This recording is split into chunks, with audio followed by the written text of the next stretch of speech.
My dear children, welcome to the business studies class. Today in this session we are going to study the important steps involved in the exporting procedure. In the last session we have already discussed about the two steps involved in the exporting procedure. In this session we are going to study another or balance steps. The first one is securing letter of credit. The exporter satisfies himself as to the credit worthiness of the importer. A bank reference may be sufficient in some cases. Generally, the importer is requested to arrange a letter of credit in favor of the exporter. A letter of credit is an understanding by the issuer, that is the importer's bank, that the bill of exchange drawn by the foreign dealer on the importer will be honored on the presentation up to the specified amount.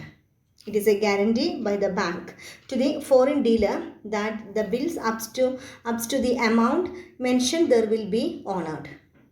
A letter of credit may be following types. They are first one clean letter of credit, and second one documentary letter of credit, third one recoverable letter of credit, irrecoverable letter of credit, revolving letter of credit. These are the important types of the letter of credits.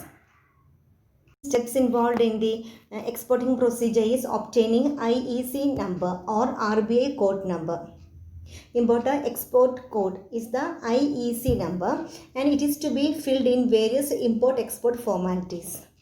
In order to obtain this number, the exporter has to apply to the regional import-export licensing authority in the prescribed form. The application should be submitted along with the profile of the exporter, bank receipt of the required fee, then certificate from the banker in the prescribed form, then declaration about the applicant's non-association with a question list form, then 2 copies of the photographs attested by the banker, then detail of the non-resident interest, etc.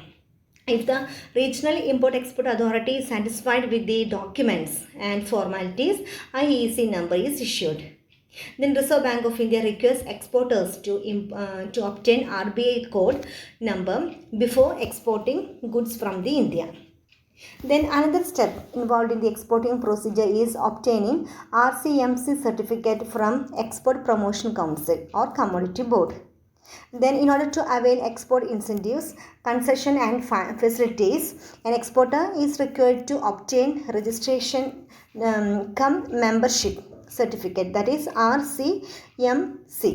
The certificate is issued by the Export Promotion Council, Commodity Board or Federation of Indian Export Organization, etc. Then application has to be made to the concerned authority in the prescribed form along with the membership fee or IEC number, bank certificate and other special documents. If the concerned authority is satisfied, a registration cum membership certificate is issued. Then another important steps involved in the exporting procedure is manufacturing or procuring goods and packing them. Then now the exporter starts. In this step, the exporter starts manufacturing or procuring the goods as required by the importer. Then if the materials required for the manufacture of goods subject to the excise duty, excise clearance is required. Then export goods are either exempted from the excise duty or this duty, if paid, is refunded back to the exporter. Therefore, an exporter has to apply to the excise commissioner along with the invoice and AR4 or AR5 forms and other specified documents. Then another important steps involved in the exporting procedure is appointing forwarding agents. Once the export inspection certificate is obtained, the goods can be exported. But before the goods are shipped, the exporter are required to get the clearance from the customs authorities. Generally, it is not possible or convenient for the exporter to go to the boat and perform the various formalities. Therefore, he arranges or he engages a forwarding agent. Then forwarding agents are specialists who perform the customs formalities on behalf of the exporter in consideration of for some rate of commission.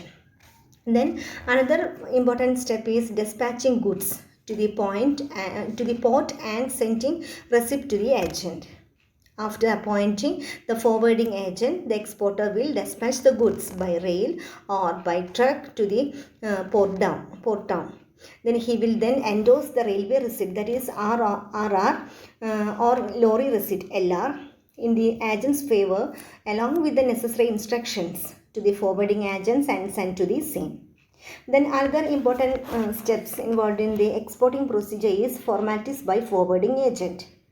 The first one is taking delivery of goods to the port town. When the goods arrive at the port town, the forwarding agent takes delivery from the railway or truck on the submission of RR or LR, lorry receipts. Then he arranges for the storage of the consignment in warehouses. The next step is obtaining shipping order. The forwarding agent approaches a shipping company or its agents to hire the space in the ship. He enters into the agreement with the shipping company. The shipping company issues a document called shipping order. Then shipping order to him. The shipping order is a document containing an instruction to the captain of the ship to accept the specified goods on the board the ship from exporter whose name is mentioned in it. The next step, after obtaining shipping order, the another step is obtaining customs clearance. In this step, along with the copies of the shipping bill, the agent has to submit some forwarding documents to the customs office. The important documents to be submitted by the agent are intent or export order, then letter of credit, certificate of origin, then AR4 form, then marine insurance policy, JR form declaring the value of the goods, then certificate of inspection, packing list, then declaration that the particulars given in the shipping bill are in conformity with the intent. These are the important documents to be submitted by the agent to the customs office, to the higher authority of the higher authority of the customs office. Then after submitting these documents, then the forwarding agent make the payment of the shipping bill are in the conformity with the intent. Then the forwarding agent make the payment of export duty as calculated by the customs office. He gets the customs exports pass with the permits him to bring the goods in docks. Then after submitting these documents, the next one is paying dock dues. After paying the export duty, the forwarding agent makes the arrangements of carrying the goods to docks. Then he makes the payment of dock dues. Then next step is obtaining permission for shipment. Then securing the maid's receipts. This is the next step, receiving the maid's receipts for exporting the goods. Then another important step is obtaining bill of lading. Then after dispatching the goods, the forwarding agents goes to the office of the shipping company. He submits the maid's receipts and gets in exchange a bill of lading. He has to fill the 3 forms of the bill of lading, giving the details regarding the goods, the bill of lading and freight note, duly signed by the authorized official of the shipping company. Then another important step is getting insurance policy and sending advice to the exporter. Then another important step is getting certificate of origin. Certificate of origin is an important document in the exporting procedure. Then import regulations of the foreign country may require that all the important consignments must carry a certificate of origin. The trade agreements between the countries may offer a preferential treatment in respect of the import duties on the goods produced in such countries. Then after getting the certificate of origin, the next step is getting consular invoice.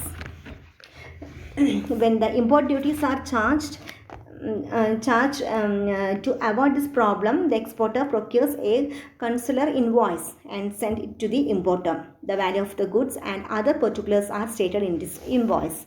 The next step is preparing commercial invoices and submitting documents to the bank. The next step is securing the payment. Then claiming export incentives. This is the last step involved in the exporting procedure. Then in this last step, the exporter claims the import incentives offered by the government for the export promotion, and the various incentives comes under in this category are: first one, cash compensatory support, then second one, duty drawback, and third one, import replenishment. Mm? Then in cash compensatory support, exporters of specified products are paid cash compensation, and in the case of duty drawback, the import duty paid by the exporter on imported raw materials of excess duty paid on manufactured goods which are exported are refunded. Then last step is import replenishment. An import license for the import of raw materials is issued to the exporter so as he may be produce the export goods. My dear children, these are the important steps involved in the exporting procedure.